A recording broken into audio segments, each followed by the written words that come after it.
So hello everyone, welcome back to my channel. My name is Lucy and today it's time for another episode of Not Just Coffee.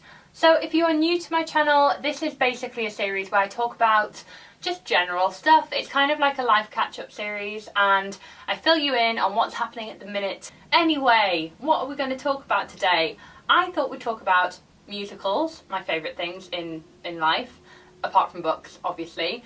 A writing update because it's been a long while since I filled you guys in on anything writing, and also a reading update because again, it's been quite a while since I've talked about what books I've been reading. So it's the new year and I kind of set myself like not a resolution, but kind of like a goal to just see more musicals and make the most of London and the plays and musicals and shows that are on like all the time.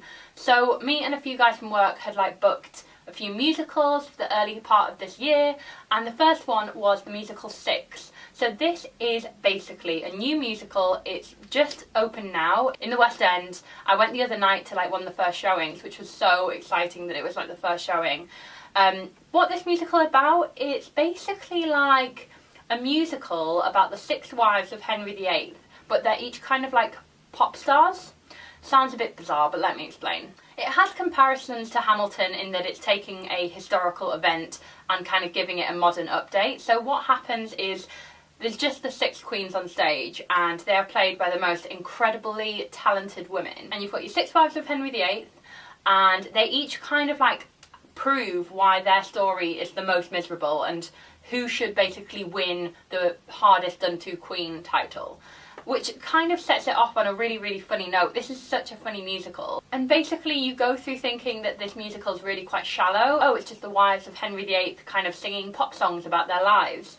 But what actually happens is it turns history on its head and kind of creates a different narrative. So that's what I enjoyed about this musical the most. Also, the soundtrack is incredible. It's quite a short musical actually. It's only like an hour and a half or maybe even less than that. So if you check out Six the musical on like Spotify or whatever, all the songs are on there and it's just so good, guys. By the end of it I was like, this is without a doubt one of the best musicals I've seen in so long, probably since Hamilton. And not a lot happens plot wise, it's more about the characters rather than like a story. Like there isn't really a story, it's just kind of these characters on stage singing about their lives. There are so many historical puns in this that I'm just living for as a history nerd, and I just loved every second of it. So do check out the Six soundtrack on Spotify. My favourite songs are All You Wanna Do, which is what Catherine Howard sings, and also Get Down, which Anne of Cleves sings. And then there's also a song called Six, which is like where they all sing at the end. So good, worth it, check it out if you're a musical fan. One of my New Year's resolutions this year was to finish my novel, guys.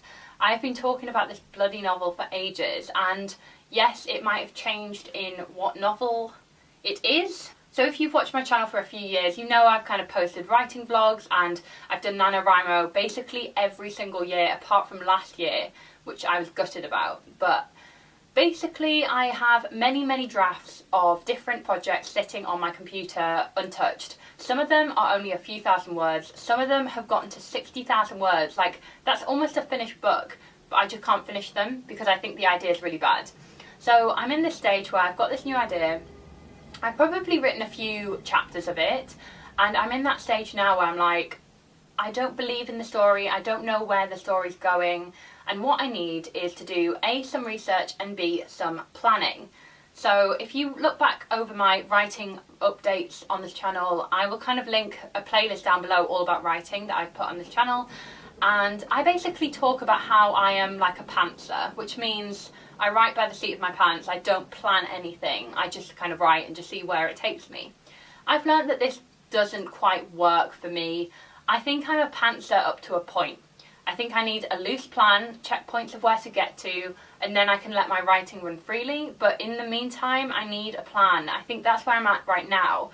That's what's like stopping me from getting any writing done, is just knowing where I'm going. And it makes sense because in my real life, at work, especially like in my personal life, I am a planner down to the T. I have like a timed to-do list. So why wouldn't I do that for my writing? Why wouldn't I kind of implement these plans for my writing? I don't know, but we will see, guys. As I'm filming this, The guys I work with, who are like my really close friends, I think you'll have seen them in my last year's NaNoWriMo video. Joe, Lily, and then Izzy's also going to join us as well. We are going to have a writing club tonight. So it's a Saturday, I'm filming this, and we're just going to have a writing evening where hopefully lots of writing will be done and lots of procrastination will be avoided. But the intention's there. So basically I want to write at least once a week. That's my new goal. It doesn't matter how long. I'm not going to set myself like word counts or anything. I just want to write once a week and get into that habit. Do you guys have any tips on how to kind of get the motivation going and how to just finish a novel? Please let me know down in the comments if you do write, and I would be thrilled to hear from you. Equally, if there's any like resources as well that you use frequently, whether that's like websites or I don't know, like a blog or YouTube channel, please name them down below so I can check them out and hopefully it'll help me. I just need anything at this point. I'm sure you guys can relate if you're a budding writer or even kind of like a published author. I feel like the struggle is still real. So yes, hopefully this will be the year where I have a finished project. We will see. So I'm going to move on to reading. What this channel is basically about, it is a booktube channel, I guess. However, this year, I don't think I've finished a book yet, guys. I mean, I feel like it's not the done thing when you have a YouTube channel all about reading books and talking about books you love to be a bit like, I'm kind of not in the mood to read at the minute. That's what I'm in right now. I'm in such a reading slump. I've probably been in a reading slump for the past year. There have been books that I read last year that I absolutely enjoyed, but I can't remember being in that headspace where I just want to go into the next book and the next book and the next book. It takes me weeks to finish a book now. I don't know whether that's just because it's where I am in my life. Like, I need to find time for work. I need to find time to relax. I need to find time to hang out with my friends and my boyfriend and stuff like that. But I just struggle to read. And it's quite ironic because I've made so many videos about how to get out of your reading slump. Maybe I should just watch those instead of kind of like being all like, woe is me, I can't read a book. I should probably take my own advice. But it'd be interesting to know if you guys struggle with reading and how do you guys get out of it. Let me open up the floor. Tell me how you get out of your reading slumps, guys. I will be in your debt if it works. And I think I've probably rambled on for enough time now, to be honest. I mean, my throat hurts a bit. I don't know whether that's because I've come down with a cold or because I've talked too much. Could be either of these things. Thank you so much for watching this non-video. I really appreciate it. It's nice to just like have a chat about where I'm at the minute and what's happening. If you've not already subscribed, please do hit that subscribe button for weekly bookish videos. And do give this video a thumbs up if you really liked my general rambling about nothing. I would appreciate it. And I will see you in my next video, guys. Thank you again so much for watching, and I'll see you very soon. Bye!